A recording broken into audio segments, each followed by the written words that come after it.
Hello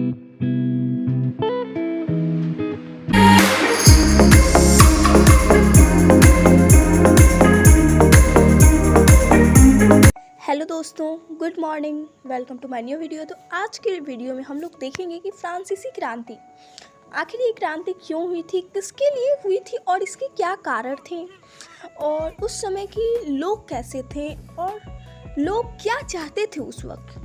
आज हम लोग इन सब के बारे में पढ़ेंगे।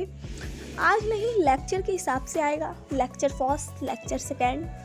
तो देखो बच्चों, फर्स्ट तो हम लोग को ये जानना होगा कि क्रांति किसे कहते हैं। तो क्रांति मतलब होता है विरोध के द्वारा परिवर्तन या बदलाव। कोई कार्य जो विरोध के लिए हो उसे हम लोग कहते हैं क्रांति।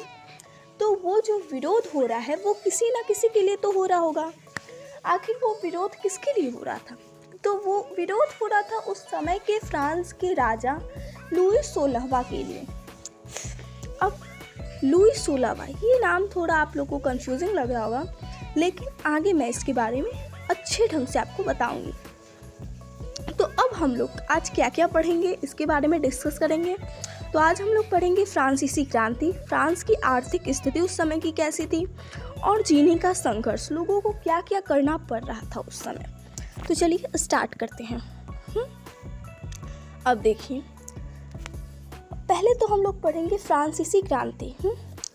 तो 18वीं शताब्दी में फ्रांस का जो समाज था वो 3 समूह में बांट दिया गया था, जिन्हें हम लोग स्टेट कहते थे।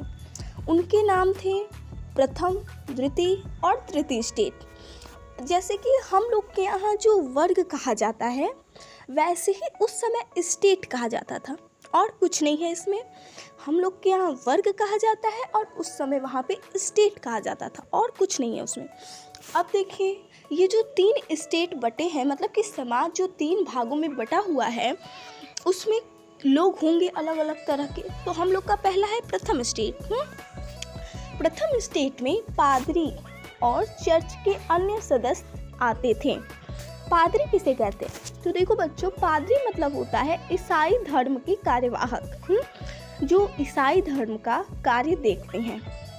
जैसे कि हम लोग के यहाँ हिंदू में मंदिर होता है ना, मंदिर में पंडित होते हैं, वैसे ही वहाँ पे पादरी होते हैं चर्च में।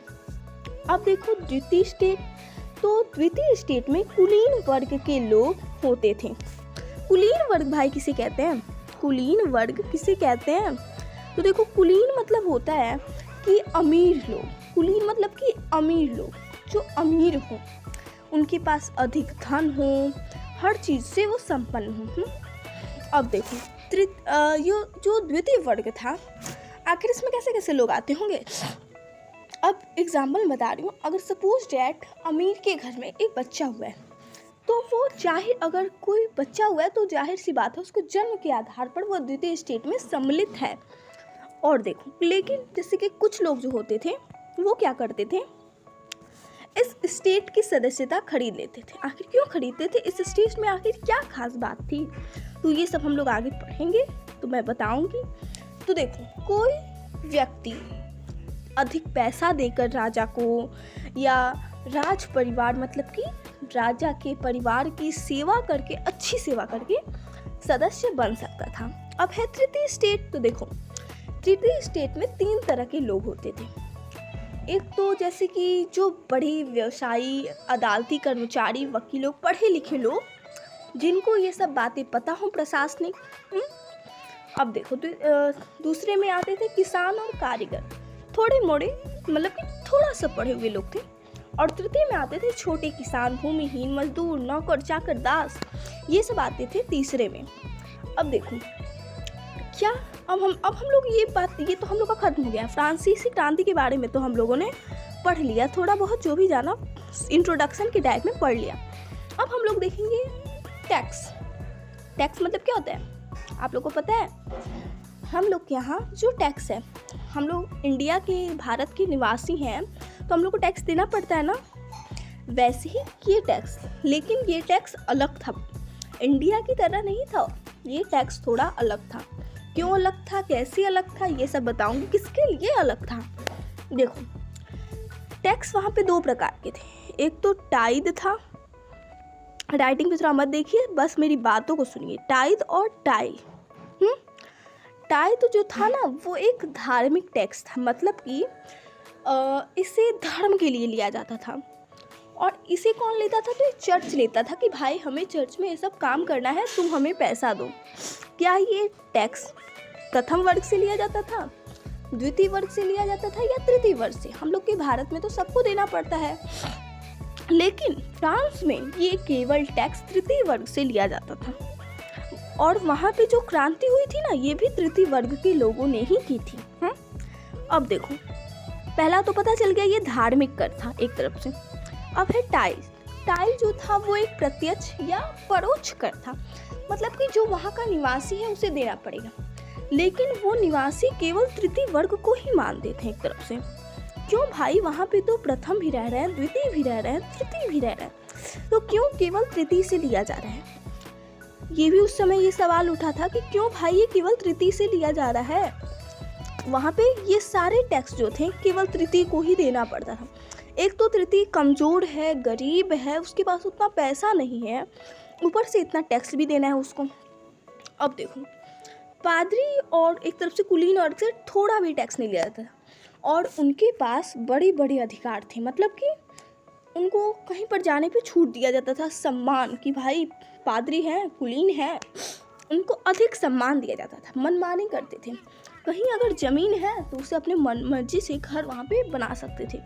अब बताओ, अभी तक मैं आप लोगों को कोई कन्फ्यूजन वैसे नहीं हो रहा होगा, मैं हर चीज़ एकदम ईजिली बेसिक समझा रही हूँ हर चीज़। अब देखो, जो टैक्स था ना, वहाँ पे टैक्स देने के लिए मुद्रा थी एक, जिसे हम लोग लीरवे कहते थे। लीरवे। और ये उस समय की क्या थी? फ्रांसीसी मुद्रा थी। देखो, फ्रांसीसी उस समय की मुद्रा थी। इसे 1794 में समाप्त कर दिया गया था।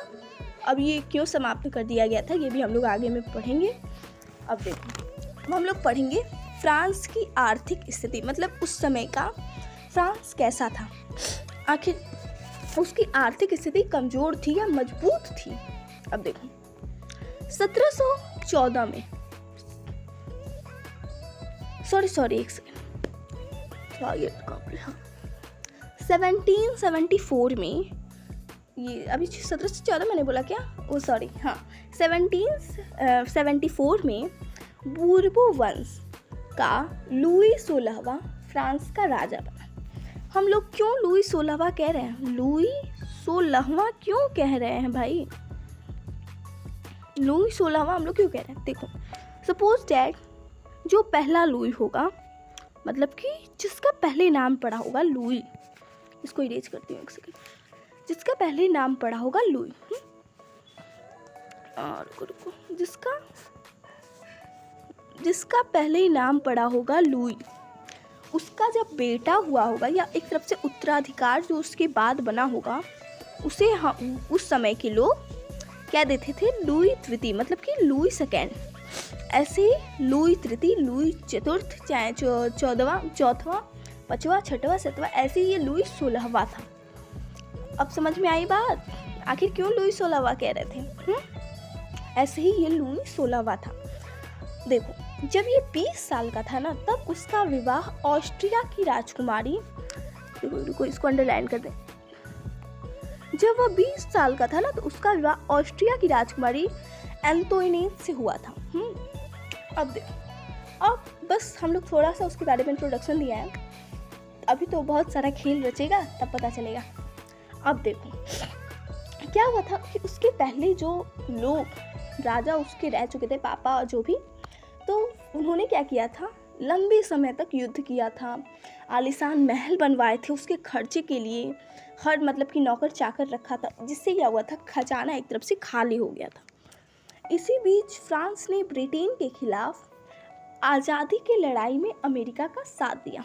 अब देखो, जो ये था ना लुई 16वां, ये कोई भी कार्य ना जिसकी नॉर्मली नहीं, इसके अंदर कुछ चालाकी टाइप में कि हाँ भाई हम कुछ कर रहे हैं तो हमको कुछ फ़ायदा, अधिक से अधिक फ़ायदा मिले। आखिर ये क्यों करता? अमेरिका का साथ क्यों देता? इसके पीछे ही बच्चों की राज है, मैं बताती हूँ। देखो क्या हुआ था ना कि जब फ्रांस जब अमेरिका को अपने अधिकार में करना चाह रहा था ना, तो ये ब्रिटेन अधिक मजबूत था, तो क्या किया था, इसको हरा दिया था और वहाँ पे अपना आधिपत्य कर लिया था। आधिपत्य कर लिया था। अब देखो अमेरिका की जो लड़ाई के खिलाफ अमेरिका का जो साथ दे रहा था कि भाई मैं तुम्हें आज़ाद करवा दूंगा, मेरा साथ दो, तो इसमें क्या हुआ था, फ्रांस पर 10 अरब रुको यहाँ पे करते 10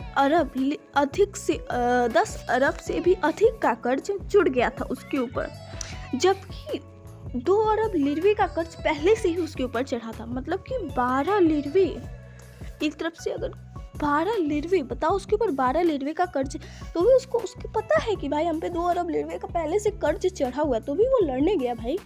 अब देखो इन सब खर्चों की भरपाई करने के लिए राजा को टैक्स बढ़ाने को मजबूर करना पड़ा। अब जहाँ वो टैक्स 6 ले रहा था, वहीं उसने वो टैक्स 11 कर दिया। अब बताओ ऐसे क्या होगा, लोगों के पास जब धन है ही नहीं, 6 लिरवे पहले से इतनी कठिनाई से दे रहे हैं, अब 11 हो गया, पहले वो 2 लिरवे बचा भी पा रहे थे, तो अब वो भी नहीं बचा पाएंगे। एक तो उतना मेहनत कर रहे हैं, खाना भी उनको, भूखमरी का भी उनको सामना करना ही पड़ेगा भाई। अब देखो ऐसे ही अब ये वाला चैप्टर हम लोग का, देखो सब बच्चों यहाँ पे है टाइल, बस मैं शॉर्ट में आप लोग को बता रही हूँ कि जिसकी ईजिली आप लोग को समझ में आए। अब देखो हम लोग पढ़ेंगे चीनी का संघर्ष। उस समय के लोगों को क्या क्या कठिनाइयों का सामना करना पड़ रहा था। फ्रांस की जो जनसंख्या थी वह 1715 में 23 मिलियन थी, मतलब कि 2.3 करोड़ 2.3 करोड़ थी।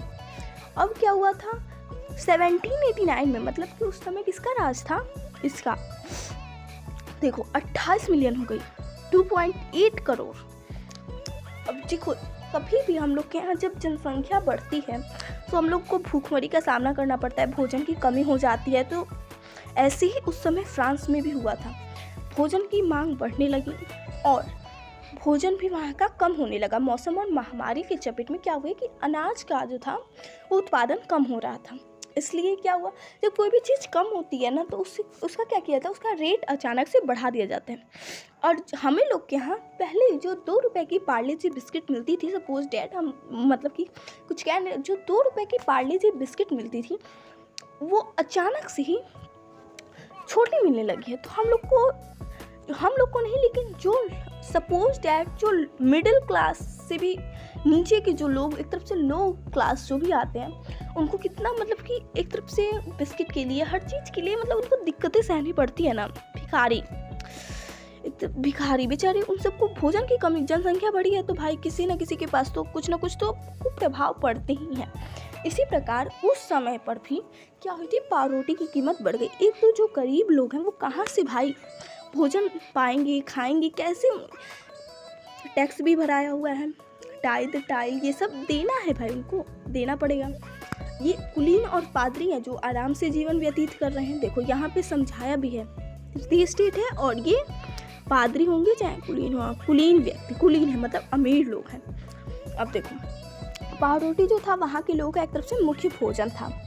मजदूरों का ऐसा नहीं है कि उन लोग का, मजदूर जो थे उनका वेतन भी बढ़ा, लेकिन जहाँ उनका वेतन पहले 8 था वही उनका 10 भी किया गया।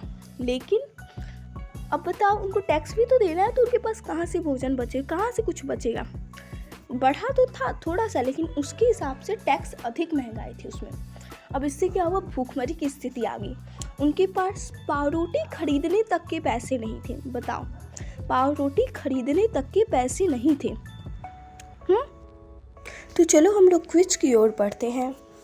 तो हम लोग का फर्स्ट क्वेश्चन है, द्वितीय स्टेट में कौन से लोग आते थे, पादरी, कुलीन, किसान, वकील। कुलीन। लुई 16वां कब राजा बना, 1774 में, 1789 में, 1794 में या 1749 में। तो इसका आंसर है 1774।